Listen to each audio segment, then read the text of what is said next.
राधे राधे महाराज जी। महाराज जी, जब जीवन में चीजें अपने मन के मुताबिक या जैसा सोचा है वैसा ना हो रहा हो, बहुत समय से प्रयास भी कर रहे हो, नतीजे भी ना मिल रहे हो, तो ऐसे में महाराज जी क्या करना? नाम जप, ऐसे में नाम जप करना चाहिए, क्योंकि नाम जप रूपी धन ना होने के कारण आपकी कामनाओं की दुर्दशा हो रही है।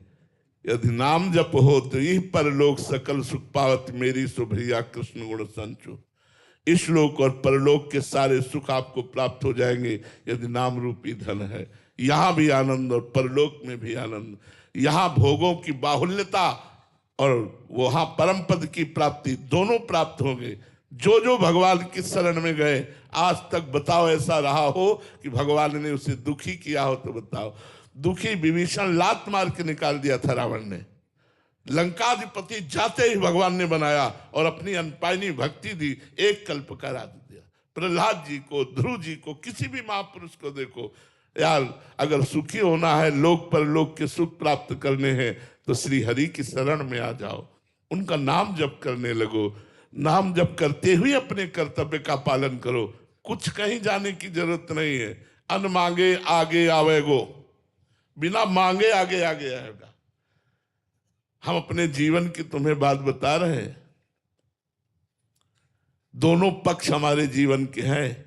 एक पक्ष ऐसा है कि कई दिन जब भोजन नहीं मिला, निम्बुआ घाट के पास आए, गंगा किनारे किनारे, तो कई दिन भोजन नहीं मिला तो भूख मिटाने के लिए बालू खाए। ऐसे बालू मुंह में रख के गंगा जल से उतारा कि कुछ तो पेट में जाए, मालिक की शरण में हो जाए तो सब। यार गोस्वामी जी के सामने जब अकबर बादशाह ने ताज उतार के रखा ना, तब गोस्वामी जी ने यही कहा, जब राम का नहीं था तो टुकड़ों के लिए भटकता था, आज राम का हो तो बादशाह ताज उतार के। वो अहंकारी देहाभिमानी जीव भगवान की शरण में नहीं जाता, इसलिए भटकता रहता है। यदि भगवान की शरण में हो जाओ तो भगवान जैसे माँ अपने बच्चे को कब क्या चाहिए ये पता है, पहले से व्यवस्था करती है, ऐसे भगवान व्यवस्था करते हैं। करो सदा तिनके रखवारी, जिम बालक राखे महतारी। महाराज जी, स्वार्थ की पूर्ति के लिए हम नाम जप करना शुरू किए, बिल्कुल करो। फिर 1-2 महीने बाद ही कहते हैं कि अभी फर्क नहीं, जब तक अशुभ नष्ट नहीं होंगे तब तक बात नहीं बनेगी। करो तो शुरू तो करो, तुम शुरू करो, व्यवस्था हो जाएगी। पहले पाप नष्ट होगा, पहले अनर्थ की निवृत्ति होगी, तब तक तुम्हें सहना होगा।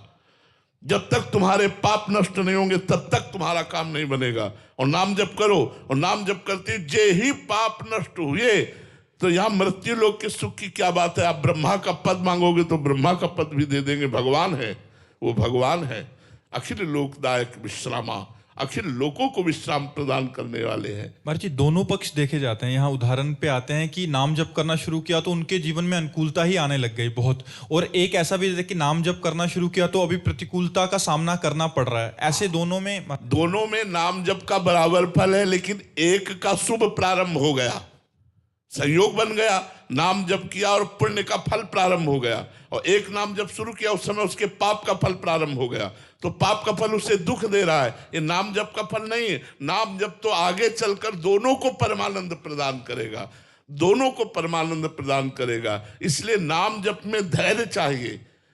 सातु दीर्घ काल निरंतर सत्कार सेवितो दृढ़ भूमि, पातंजलि जी ने कहा, दीर्घ काल तक निरंतर आदर सहित नाम जप किया जाए तो संसार के भोगों की बात क्या, परम पद मिल जाएगा। और तीसरा एक प्रकार और देखा जाता है कि नाम जप कर रहे हैं, सालों हो गए, तो महाराज जी उनके जीवन में दुख आ रहा है, बट एक अंदर से एक संतुष्टि हो गई कि प्रभु ने जो किया। जैसे महाराज जी काफी बार आता है उनका पुत्र गुजर गया, फिर भी कह रहे हैं कि श्री जी की, वो विवेकवान है, भगवान ने उनको विवेक रूपी धन दिया, उस विवेक से वो तृप्त है कि वास्तविक ये जीव इतने ही समय के लिए आया था, भगवान ने कृपा करके उसको अपने पास बुला लिया। वास्तविक ये घटना मेरे को पवित्र करने के लिए की जा रही है। आज जो मेरा अपमान हुआ, भगवान की कृपा हुई जिससे मेरे देहाभिमान का नाश होगा।